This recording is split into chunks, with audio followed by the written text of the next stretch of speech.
we're continuing our conversation with John and Rachel of Jagoff of Pittsburgh fame. So I'm sure you've heard the term 20-year overnight success. And Edison said that genius is 1% inspiration and 99% perspiration. So people out there listening say, wow, I'm going to start a podcast. So tell a little bit about your journey into that, and tell our audience about some times where you almost quit. Well, I mean, almost quit was before we even started because they said, when this gentleman, Jason Falls, a social media expert guru, said, you need to start a podcast. I was like, I don't really have any more. I have a job and then I have to do this stuff, but this stuff is my passion. So, but I don't know that there were times prior to Rachel, to be honest with you, because the team wasn't clicking, that, it would have been easy to quit. And so that really was probably a good time that I would have thought about quitting. But we were able to change the team out, and people kind of through attrition moved along, and so this isn't my bag and all that. So it was about the passion because there was no money in it back then, and there's not like a lot of money in it now, but our company certainly is doing all right. But the passion kept to keep pushing through. Then you combine with someone who does have the same passion or even more passion, re-energized passion, and that's kind of where we are today. But quitting. But again, if someone was starting a podcast or blog, as everybody else says, you have to start with a passion for what you're doing. You can't say, I'm about to start a podcast and make $1 million from it.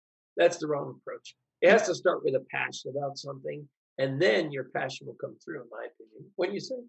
Yeah, I think the frustration for a while was every time we were on video, people would say, "Oh, I caught your podcast." And to me, a lot of effort goes into the planning stages. It's not just show up, stick a recorder in front of us, and let's just chat about whatever. I think it's important journalistically or storytelling wise to be able to speak off the cuff. But I think that there's something to be said for preparation and delivering good content for a show. So the Japanese have a concept called ikigai. Iki meaning life, gai meaning purpose. And it's a Venn diagram, and the outer concentric circles are things I'm good at, things I can get paid for, things people want, and things I'm passionate about. So it sounds like you melded that all together. Okay, we'll take it. No, I think it's just, perseverance. You have to always worry. You have to have that fear that it could end tomorrow, so that drive never ends, right? I mean, when COVID hit, um, initially we kind of looked at each other and said, we're about to lose some clients, and we're gonna have to figure this out. And we lost one. Well, yeah, one. And we kind of were like, okay, each week, what's going to happen after that? And how do we do the podcast and stay on top? If we're not on site, how are we going to get good interviews? And we were so fortunate because like everybody, you had to reinvent, hate the word, hate the pivot, all that good stuff. But ultimately, how are you as good as your last hit? And if you give up, forget it, because our whole thing was, if we take off 1 week, somebody could come in. We talk all the time. Greenfield's Finest podcast is a great podcast. People are really starting to like them. They're pop culture. They're literally right there, and they're great people, and they're friends of ours. There's a lot of good podcasts out there. But what makes us unique, what makes us different is the drive and the continual perseverance. And so we were so fortunate because we kept at it. And that drive, that fear of what could be, made us get more clients and figure out how we could get guests that we wouldn't have had in person. So we started tapping into expat, people who lived in Pittsburgh before and moved to LA and where else? Philly, Chicago, all these different places, so that we could talk about people who knew Pittsburgh, lived in Pittsburgh, could still tell the story, but it was a little bit different. But you're 100% right as far as, I mean, it sounds pompous to admit this. We're not usually this good at talking about ourselves, but you're making me think here. But we really are. We really have lined all of those up. I tease all the time that I live about 10 minutes from Rachel and Willie here. And I drive to work past a long line of cars of people that are going into the city to work, and they all look like so miserable.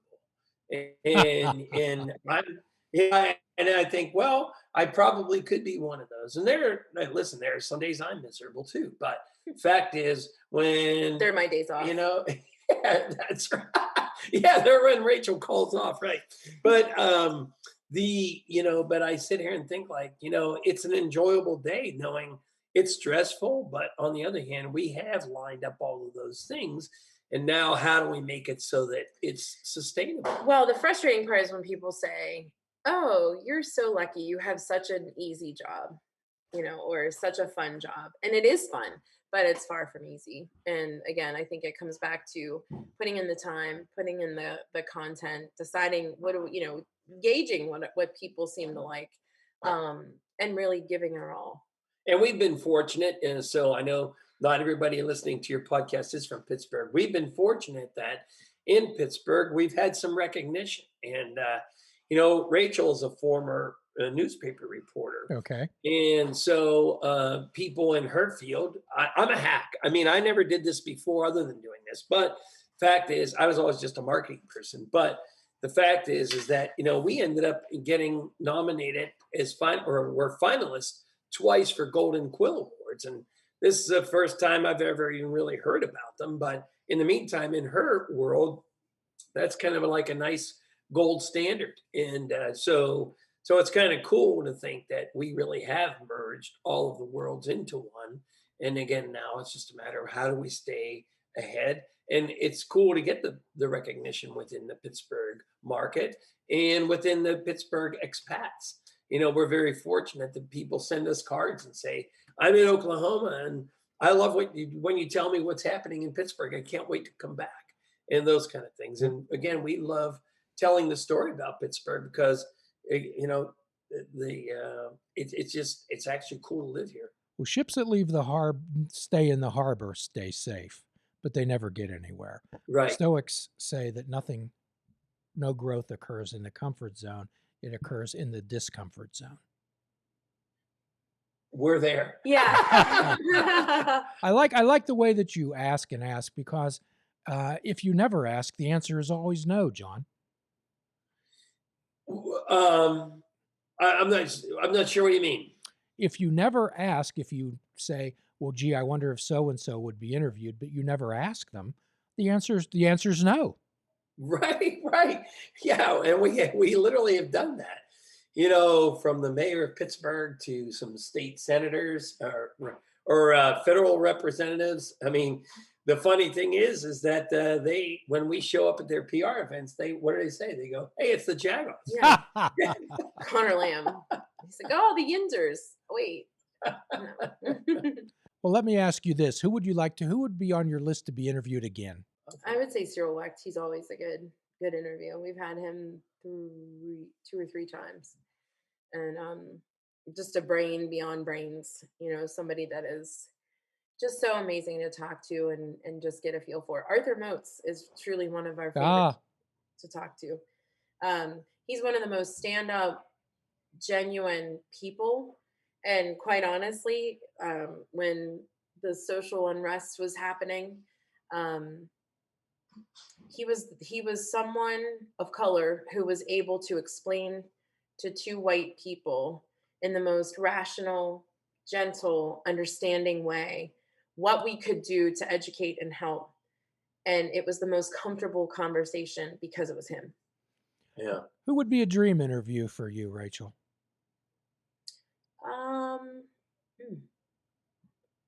Besides Mike Sorg. Come on. Yeah, did we have Mike Sorg before? Can it be dead or alive? Sure. I hate the dead or alive Come question. on. Dead or alive, if they're dead, I missed my opportunity.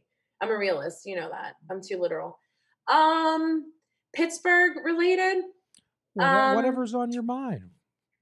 Your desire. This is you. We've been I've said before, I'd love to interview Sidney Crosby.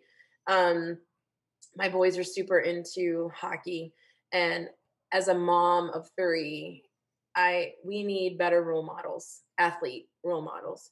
And he is the epitome, just a good person. I did interview Lemieux early on worked at the Swickley Herald, like minutes. He was at a barber shop. I mean, but that's how cool of a guy he was, and I didn't realize at the time how lucky I was to have had that time. So I probably would have said him, except that I sort of interviewed him, but I would say Sidney Crosby. And he's a tough one to get. He doesn't really want to talk to anyone. So I think it would be the challenge of it. And I've said that before, like talking to him. But I'm trying to think of like the strong woman. Like who would it be? Did you have a better one? No, well, I'll go. I can finally have my answer. So one of my favorite interviews for sure, it was Rachel's Aunt Marie, Hmm. because the Pittsburgh Heinz History Center was celebrating the Roaring Twenties, and she literally just turned 100 this year. Oh Well, she'll be boy. 101 in September. Yeah, and so she lived the Roaring Twenties. So we recorded our podcast at the exhibit of Roaring Twenties, and she literally showed us at 98 or whatever it was years old, her how to do the Charleston. But to sit and listen to her talk about what life was like back then was incredible. So I think I really cherish that moment. But That's cool. I don't think I a wannabe interview would be any sitting president. And I know, a president is, 50% Taboo. loved or Yeah, hated, right. loved or hated. Sure. People say, I can't believe you wasted your time talking to him. Other people say, oh my God. But the fact is, I would have the respect for any sitting I agree. or former president, to be It's a honest good with one. you. I mean, the Bushes, any of the Bushes, I'd be thrilled. It would be just interesting to sit and talk to, if we thought we could talk to them, as we do. We're normally pretty good at drawing things out of people for them to be natural. So I would love just a really natural interview with any sitting or previous president. Well, we've reached out to the Pope a number of times. However, that the offer is still outstanding. This Pope would be a good one. Yeah, he's definitely different. We're not going to close the door on anyone. Right. There you go. So people out there are listening and say, wow, you guys are successful. And unfortunately, people think they can just pop into the moment and be successful. I'm sure that now that you've went through all the trials and travails, how would you tell somebody to actually start out, some of the nuts and bolts? There's always the debate over a business plan, not a business plan. And we admittedly say we've never had the time to put a business plan together, but the business plan is always there, if that sort of makes sense. I think that there's this sense of, back to, we're very similar, right? We both have very good work ethic.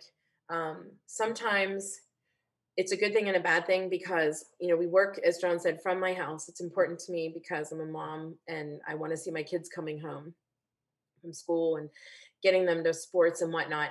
But sometimes we don't know when our day ends and when it's time to call it a day, and that can be a bad thing. But it also shows the perseverance, because in our opinion, at some point we're going to be able to say, okay, call it a day, and people on our team can kind of help out with that, and we're getting there. But it's accepting time, which I don't do well. John's really good about, like, Rach, give it a minute. Someone might not have responded right away, and that's okay, because it was literally just the other day. Time heals, time helps, all that kind of stuff. So patience, and really listening. I hate when people say that, because it sounds so cliche, but listening to someone instead of waiting your turn to talk, and just really hearing what it is that they're honing in on, because maybe you have a whole other perspective that you can offer. But also, I think it's the thrill of the hunt. We love this. I just said to my friends, and, of course, I have an Italian mother, and she'll say, you work too much. But when your work is your hobby, it's not so bad. And that's sort of where we are. Yeah. I mean, the advice is, look, it'd be, if I was super smart, we would sit here and invent some piece of software, and then we'd sell it for $1 million, right? And then I'd be bored. But I would be happy financially, but I'd be bored. But I think it's the matter of the way we've gone about our business. As Rachel said, there's that discussion of business plan or no business plan. The business plan is in our heads, and it's to scale up and bring on good team members, but also, and don't scale too fast. But in the meantime, scale appropriately, and eventually the money will come. Certainly, would we love if someone walked in and gave us $1 million for our work? Great. but that's probably, those are few and far between. So we're fine with the gradual growth, expect gradual growth, and be reasonable. Yeah. Also, God, who tells you? I mean, it's a cliche to say, don't get too high with the highs and don't get too low with the lows. And so when there's a low point, and we're fairly good that way, in that one's usually low and the other one's not, and the other one picks the other one up, or one's too high and the other one helps deflate the balloon a little bit to just bring a little bit more reasonability to it. So, Rachel, I liked what you had to say. As a therapist, I teach people how to communicate, and 80% of communication is listening. And listening's a real art. Nobody in the history of dust has ever learned anything by talking. Yeah. Yeah. Well, and it's the rule of, as I said, we were talking with Harry Funk this weekend about journalism and how the face of journalism has changed. And journalism 101 is you're the watchdog, right? But number two is be a good listener, because you're not going to have that breaking story, if you're not listening, if you're not really paying attention. And it carries on through life, because we're all victim of it. We're ready to have, instant gratification, and we're ready to have that move to the next point. But if you really kind of slow things down and listen, I just think that it prepares you more for what's next. Well, Yeah, sure. and I think, we go through this with actually my mother all the time, in that, my mother's already thinking about what she's going to tell you about what she just asked you, versus listening to what you say and responding to that. And we try to do the same thing. And, that's part of the, if we could get almost somewhat political, I guess, that's part of the issue we see now, right? Yeah. And people are good listeners, but they only listen to their side, their point of view. Like, so few people are willing to sit down and listen to somebody else's point of view, and either they're afraid to be educated, or they just don't, they think it's a waste of time because the other person, they don't know what they're talking about. Only I know what I'm talking about. Even if the person doesn't change your mind, isn't it worth it to sit and listen to what they have to say? Absolutely. Yeah. Especially, I mean, we're not political by any means, but during the whole political change in office, like that was one thing that we were like, we could have a conversation with either side and you wouldn't know where we stood, because we truly enjoy hearing it. You might not change my mind on something, but I'd love to hear why you feel the way you feel, and maybe it's a whole new perspective. Well, one of the precepts of 12-step recovery is do the next right thing. That's where we look at it to make wise mind choices. And we deal with a lot with mindfulness on this podcast, and it's part of my practice. My practice is Namaste, holistic counseling, and I have a lot of tattoos. And on the inside of my arms, it says, I am right here, and the other hand says, it is right now. So mindfulness is, I don't think, not about going to bed and sitting on a pillow covered with saffron and red robes, going all day surrounded by 10,000 candles. It's paying attention on purpose. And it sounds like you two have captured that. Well, We hope, right? I like to coin another cliche from Clint Hurdle, who used to be the manager of the Pittsburgh Pirates. Yes. He would say, be where your feet are, right? And it makes so much sense in that, when we're listening to a guest, maybe that podcast guest isn't going the way we thought it was going to go. And we can't sit there and just say, well, we're going to go through our battery of questions because this is what we want to know. If that guest decides to take the conversation to a different place, as long as it's, positive within what we want to talk about, then we need to adjust to that. And we only get that way by actually active listening. And if you're good at your craft, you figure out how to better transition that conversation anyway, so that it's not negative. Well, sure, you want to draw people out. And most people love to talk about their passions. Please tune in next week for our continuing conversation with John and Rachel of Jagoff. And as always, at the end of every podcast, we offer a free prescription: fruits, nuts, and vegetables. Unplug your television and take up fishing. And for a truly mindful experience, we suggest that you fish without bait. Do a kindness for yourself and do a kindness for another. Forgive yourself and forgive another. Till all are free, none are free. Namaste, my friends. Please check out our website at fishingwithoutbait.com, where you can listen to the show, comment on our discussions, and find out where you can subscribe to our podcast. If you're interested in flying the colors of fishing without bait, click the shop icon on our website. We have clothing, mugs, cell phone cases, and so much more. Show the world that you fish without bait. This show is a member of the Sorgatron Media Podcast Network. Find out more at sorgatronmedia.com.